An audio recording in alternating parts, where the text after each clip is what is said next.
Hey everybody, welcome to Breakfast All Day. Alonso's here with Matt and Christy. We're all in our respective nooks of recording. They're going to be talking about Unhinged, which is opening theatrically somewhere in the United States. I did not see it, so I'm sitting this one out. The closest place I think that it's playing theatrically in like a theater with walls is in Las Vegas. But Closest to us. Closest to us, right? Because we are the center of the universe here in Southern California. But it's also playing in San Jose. But I think it's playing at some drive-ins. Anyway, it's at the. I'm looking it up. It's at the Paramount Drive-In here in Southern California. And yeah, you're right. The closest place from that is Vegas, 228 miles away. I would not road trip. I would not ponder catching COVID for Unhinged. Your mileage may vary, but I would not.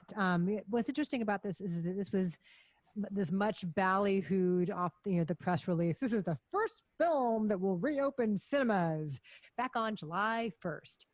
They wanted this to be the first movie that would come out, and rah, let's go back to the movies for this. I mean, that's all it's got going for it. You think so? You think it's a selling point that people would go to the theaters to go see this? Well, you're going to see something. What? Right. Like, what else is there to recommend in this movie? Right. Like, if this were not my job, I would not pay money to go and see Unhinged. Right. Like, if I'm a regular person who just loves movies, I wouldn't say, "Ooh, let's go back to the movies for Unhinged." Anyway, we'll talk about it, and you guys can decide for yourselves whether you think it's worth schlepping to the theater for it. I mean. Yeah, there's a lot of garbage in this movie. Let me start off with a couple things that I like. First Can of all, I describe it? Well, I haven't described it yet. Oh, yeah, okay. Describe it. We haven't done plot even. Oh. Russell Crowe is unhinged. We have this prelude. You have to do it like a real trailer, though. Russell Crowe is unhinged in a world where Russell Crowe is unhinged. Russell Crowe, we see in this prologue, is clearly very disturbed, and he is in a truck, and he's sweating, and he's popping pills, and it's 4:00 in the morning, and the windshield wipers are like thumping away, and he finally gets out of the car. He bursts into this house with like a sledgehammer, some kind of really super sharp sledgehammer-y type thing. Anyway, and he beats the shit out of the woman and man who are in there and sets fire to the house and walks away. The parallel story is the single mom played by Caren Pistorius, who is having a crappy morning. She has to get her kid to school. Her kid's played by Gabriel Bateman. He's like a tween, I'd say. And the ex-husband is fighting her over the house, and there's traffic everywhere she turns. And she's having a bad day, and she makes the mistake of crossing paths on the road with Russell Crowe, who, as we know, is also having a bad day.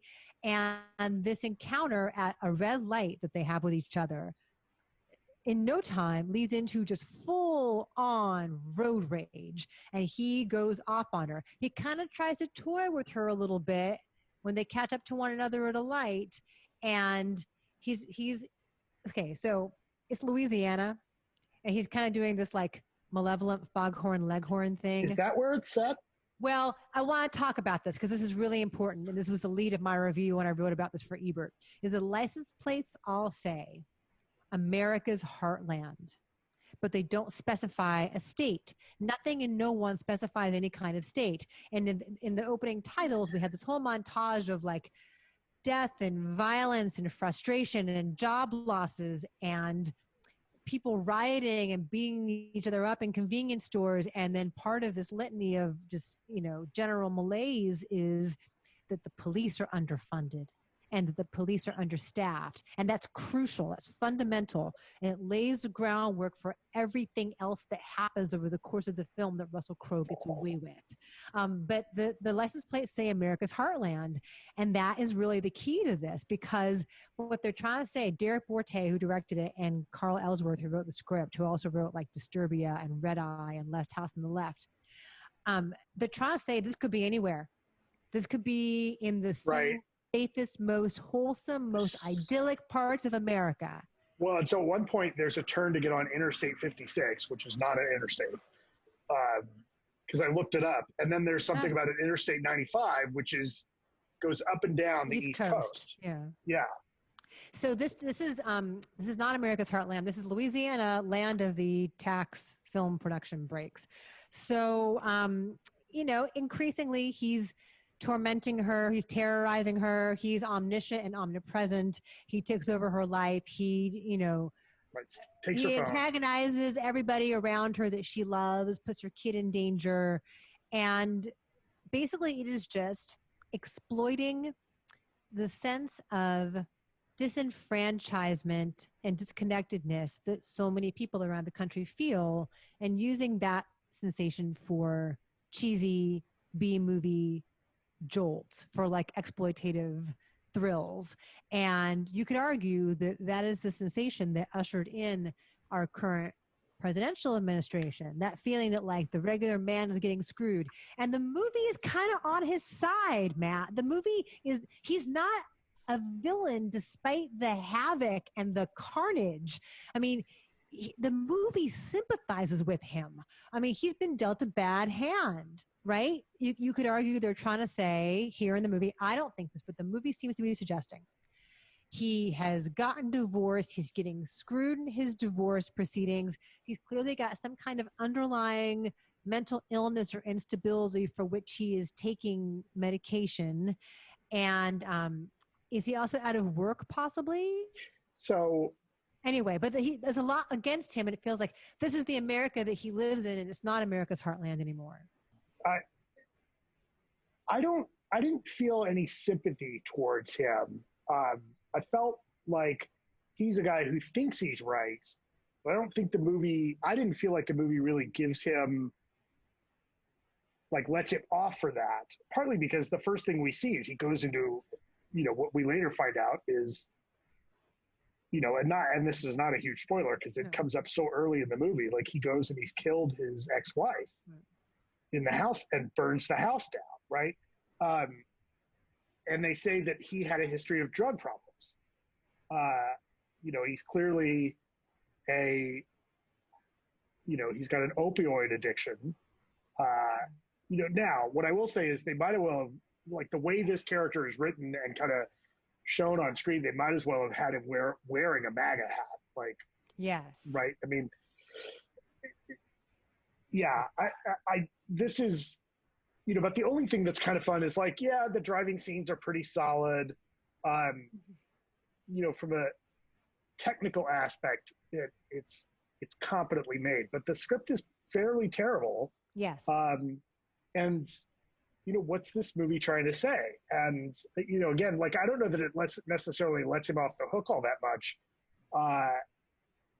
But the whole idea of like the cops being underfunded right at the beginning, I can't help but wonder, is that something that they've added within the last few months to make that point? I don't know. That's interesting. Kind of like gross. It's like, here's what happens when the police are unfunded, right? With the whole defund the police movement. Here's what happens. You get Russell Crowe going on a rampage and nobody can stop them. Is that the suggestion? Maybe. I mean, it is kind of a MAGA movie. You're right in saying that. But it let him off the hook, but it also kind of makes you understand where he's coming from.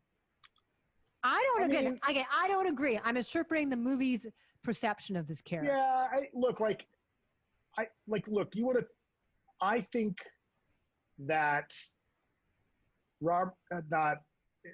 think that Michael Douglas in Falling Down is given much more sympathy, and probably inappropriately so, than this character in this movie.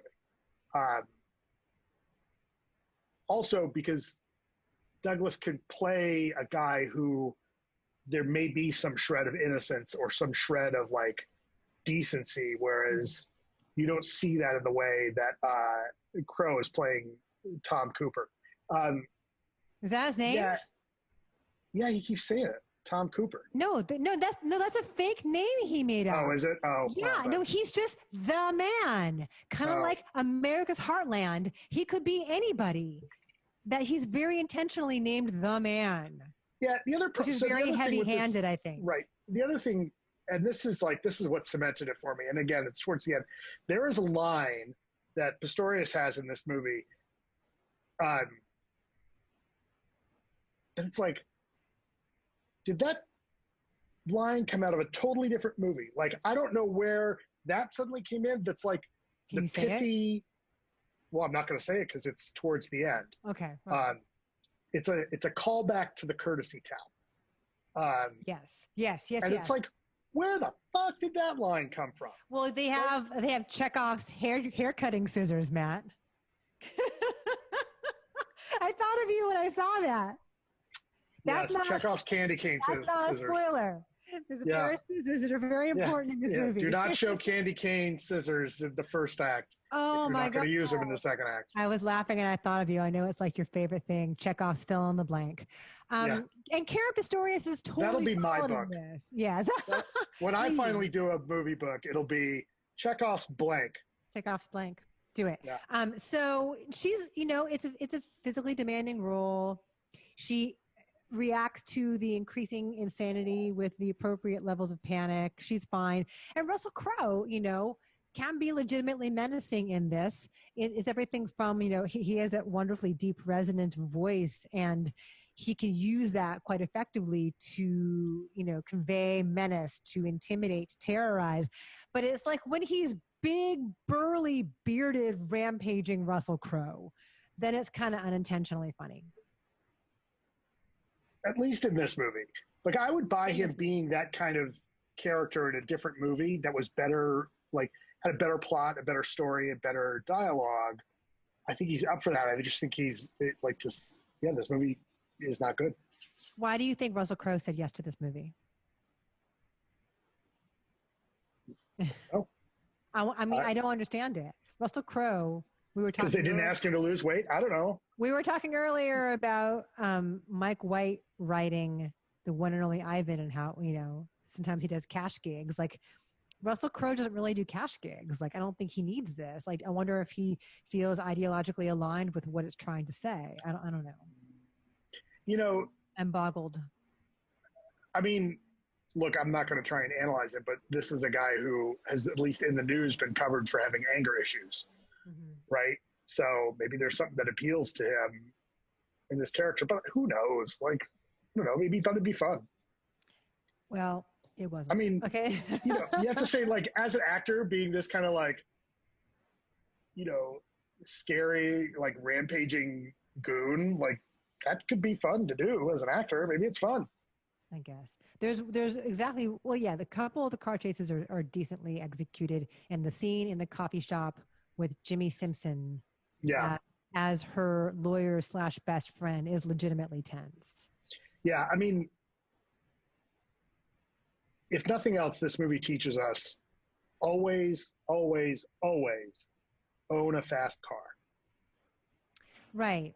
She has a shitty beat up Volvo that's almost out of gas. Yeah. All right. So I'm saying 3. I'm saying 4. Yeah. Do you want to keep your 4?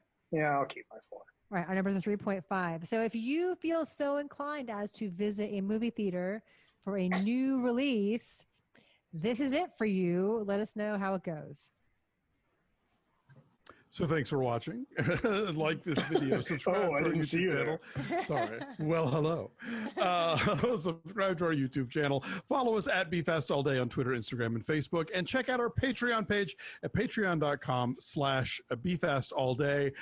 Matt was kind enough to brave an entire Hallmark movie so that we can talk about the groundbreaking Wedding Every Weekend. We're also going to be kicking off our coverage of HBO's Lovecraft Country. So don't say we're not eclectic around here. Anyway, patreon.com/BeFastAllDay. Good stuff for our subscribers. Hope you'll check that out. Thanks for watching. We'll see you guys next time. Bye. Bye.